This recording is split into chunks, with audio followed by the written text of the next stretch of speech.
Pangalan ng ating Panginoong Hesukristo, mga kapatid at mga kaibigan. Sa himig po na inyong napapakinggan ay muli pong sumasayang papawid ang programang Si Jesus ang Buhay na Pag-asa. Ako po ang inyong lingkod, Pastor Alfred Generalo ng United Pentecostal Church Matnog, na inyo pong makakapiling muli sa pag-aaral ng salita ng Panginoon sa umagang ito. Kayo po ay nakikinig sa himpilan ng New Gen FM 100.7. Live po tayo dito sa Barangay Fabrica, Bulan, Sorsogon. Pagbati po sa lahat ng naaabot ng himpilang ito sa buong probinsya ng Sorsogon at Masbate, dyan po sa Ticao Island, Samar, sa Kapol at sa mga coastal barangay na sakop ng Santa Magdalena, Matnog at Bulan, maging sa Magallanes. Magandang umaga po sa inyong lahat, mga kaibigan at mga kapatid. Nawa kayo pong lahat ay nasa mabuting kalagayan ngayon sa pangalan ng ating Panginoong Hesukristo.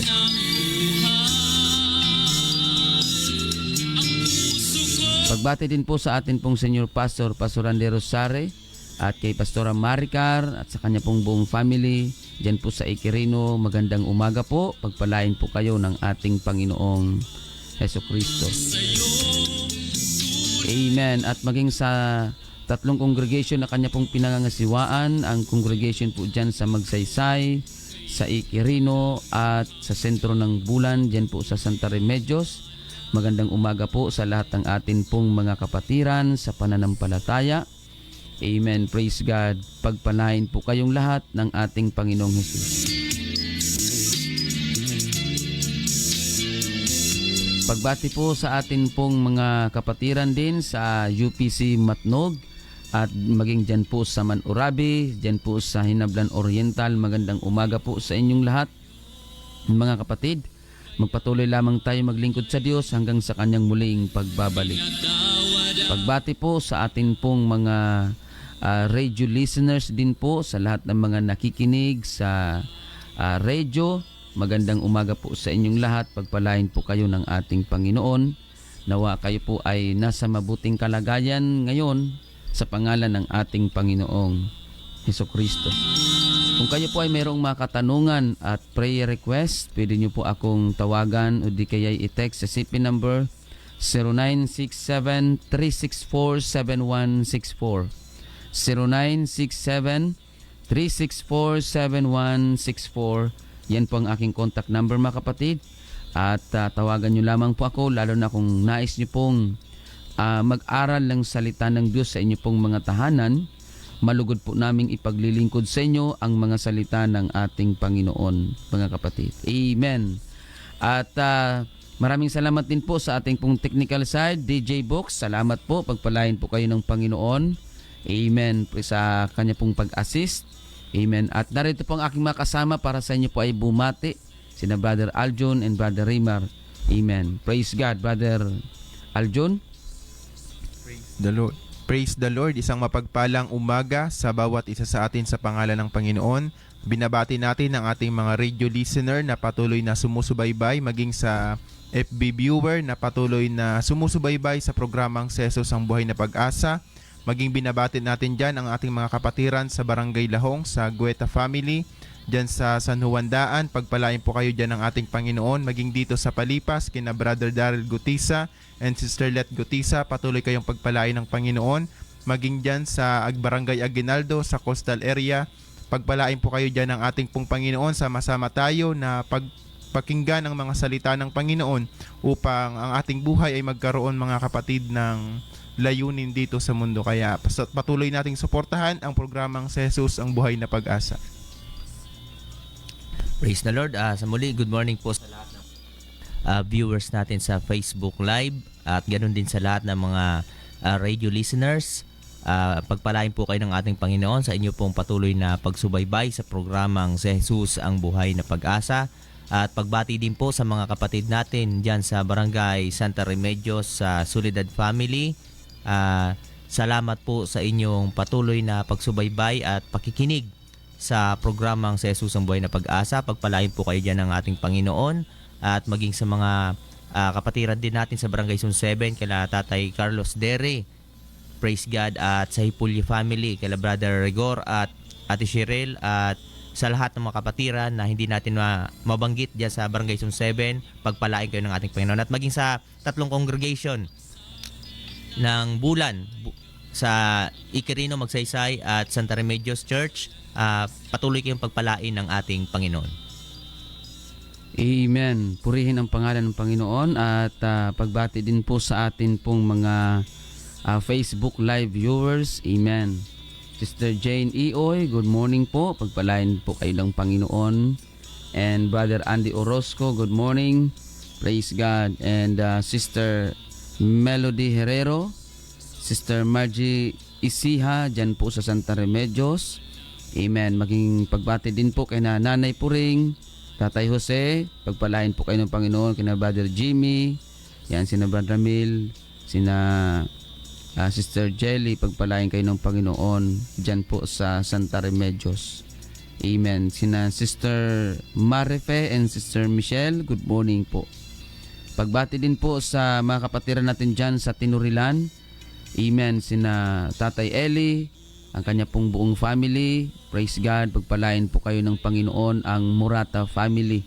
Praise God. Maging sina Brother Adam, pagpalain po kayo ng Panginoon. Sister Helen Detera, good morning. At ang aking kaibigan, Pastor Joel Tinuco. Amen. Diyan po sa Laguna. God bless you, sir. Pagpalain kayo ng Panginoon at ang iyong buong pamilya.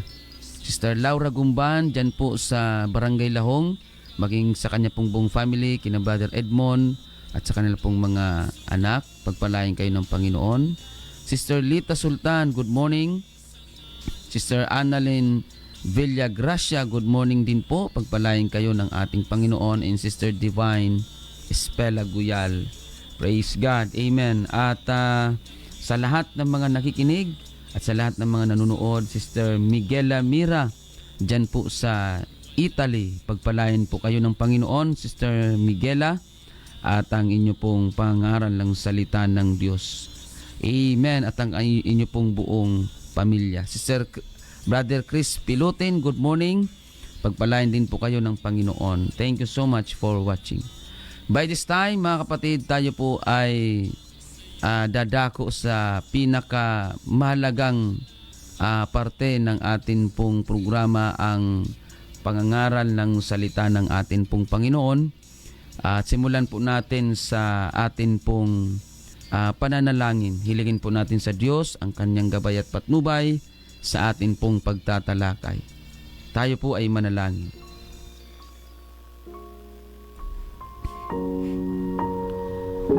Dakila at makapangyarihang Diyos, aming Panginoong Hesukristo, maraming salamat po sa napakagandang pagkakataon na ito. Minsan pa na kami po ay mag-aaral lang yung banal na salita. Panginoon, dalangin po namin, patuloy ka pong mangusap sa amin pong mga giliw na taga-subaybay, sa lahat ng mga taimtim na nakikinig ngayon sa kanilang Poroon ng ilog o ang Diyos ng mga Amorheyo na ang lupain nila ay inyong tinahanan, ngunit sa ganang akin at ng aking sambahayan ay maglilingkod kami sa Panginoon. Pagpalain ng Panginoon ang pagkabasa ng kanyang banal na salita. Choose you now whom ye will serve, mga kapatid. Tayo ay pipili kung ano at kung sino ang ating nais na paglingkuran habang tayo ay nabubuhay pa. Kagaya ng pagpapapili ni Joshua sa kanyang mga kasamahan. Sabi ni Joshua, kung akala ninyo masama na maglingkod sa Diyos, ngayon pumili kayo kung sino ang paglilingkuran ninyo. So sa buhay natin, mga kapatid, marami tayong mga pinagpipilian. Huwag na muna natin pag-usapan yung mga material na bagay, kundi pag-usapan natin yung eternal na buhay. Dalawa po kasi ang eternal na buhay. Eternal na walang hanggang, mga kapatid. Punong-puno tayo ng pagpapasya. Kung papatayin mo ang radyo o hindi. Kung makikinig ka o hindi, mga kapatid. Ang Diyos ibinigay sa atin ang pagpapasya. Mga kapatid, nilikha tayo ng Panginoon na perpekto. Lahat ng pangangailangan natin pre-provide ng Panginoon. Lahat ng kailangan natin, mga kapatid, bago palikhain ang tao, nilikha na ng Diyos o inuna ng na yan, na gumagawa ng mga inukit ng kabiasnan ng katalinuhan ng tao. Mga imahe, mga ribulto. Yun po yun, mga kapatid, na isa sa kinapupuutan ng Diyos na ginagawa ng tao. Ang gumagawa ng imahe tapos sinasamba nila. Dahil ang sabi doon sa Biblia, mga kapatid, sa New Testament, two masters at the same time. Hindi natin kayang paglingkuran ang dalawang Panginoon ng sabay-sabay. At hindi natin magagawa na magtapat sa dalawang pinaglilingkuran. Hindi po, mga kapatid. Dahil dito ipinapakita ng Panginoon na magagawa lang natin maging tapat hindi sa dalawa, kundi sa isa lang. Hindi kundi si Jesus mismo na tinanggap mo. Kaya hindi po kami nangangako ng groceries, pera, material na bagay o anuman yan na napapakinabangan o mapapakinabangan ng mga tao sa mundong ito. Hindi po kami nangangako niyan. Kapalit ng inyong attendance sa church, hindi po. Sapagkat, mga kapatid, ang paglilingkod sa Diyos, purely spiritual ito, mga kapatid. Wala po itong halong anuman o hidden agenda, mga kapatid, kundi ito po ay purely spiritual things, mga kapatid, sa tulong at biyaya ng ating Panginoon. Your decision today will determine your tomorrow. Kung ano ang decision natin ngayon, yun din ang magdidetermina kung ano ang magiging kinabukasan natin bukas. Kung ano ang magiging kahihinatnan natin para bukas. Kung ano ang nangyari sa iyo ngayon, malaki po ang kinalaman ng pagpapasya mo kahapon. Mga kapatid, kung ano ang nangyayari ngayon sa katawan mo, may walang hanggang kaparusahan. Tayo ang mamimili kung saan natin gustong pumunta. Kung ano ang desisyon mo ngayon, malaki ang kinalaman niyan sa kung ano ka magiging bukas. Amen. At kung ano ang naranasan mo ngayon, malaki po ang kinalaman niyan ng desisyon mo kahapon. Purihin ang pangalan ng Panginoon. Kaya pag pinili mo maglingkod sa Diyos ngayon, mga kapatid, ang Biblia mismo ang nagsasabi, ang Panginoong Jesucristo. Pero kapatid, amen, ang buhay natin ay hindi lamang po dito sa mundo. Meron pa pong buhay sa hinaharap. Meron pa pong buhay sa kabila. Kaya yun ang dapat nating paghandaan. Dahil ang buhay natin dito sa mundo, pansamantala lamang. Ang buhay natin dito sa mundo ay may hangganan. mga kapatid, may limitasyon ang buhay natin dito sa mundo. Pero yung buhay sa kabila, pagkatapos ng kamatayan natin dito sa mundo, walang hanggan po yun. At kapag nandoon ka na, wala na pong balikan yan. Naglilingkod ka. Isang bagay na dapat nating tandaan, amen, sa ating pagpapasya o bago tayo magpasya. Piliin natin ang mabuti, huwag ang kasamaan. Piliin natin ang buhay, huwag ang kamatayan. Piliin natin ang matuto, mga kapatid, huwag ang mamiluso po. Amen. Kailangan mong matutunan, kailangan mong matuto dahil marami ka pang dapat matutunan. Kailangan nating matuto dahil marami pa tayong dapat matutunan. Dahil ang salita ng Panginoon, hindi po ito nagbibiro. Ang Panginoong Hesus mismo, hindi siya nagbibiro. Totoo siya sa kanyang mga salita. Kaya marapat lamang na maging seryoso tayo. Amen. Mga kapatid, maraming salamat po sa inyong pagsubaybay. Amen. Salamat po sa walang sawang pakikinig at panonood sa atin pong programa. Pagpalain po kayo ng atin pong Panginoon. Salamat din po sa atin pong technical side, Paring Box, DJ Box, salamat po sa inyo. At sa atin pong mga Bible readers, Brother Raymar, Brother Aljon. Amen. Muli po, ako pong lingkod, Pastor Alfred Generalo ng UPC Matnog.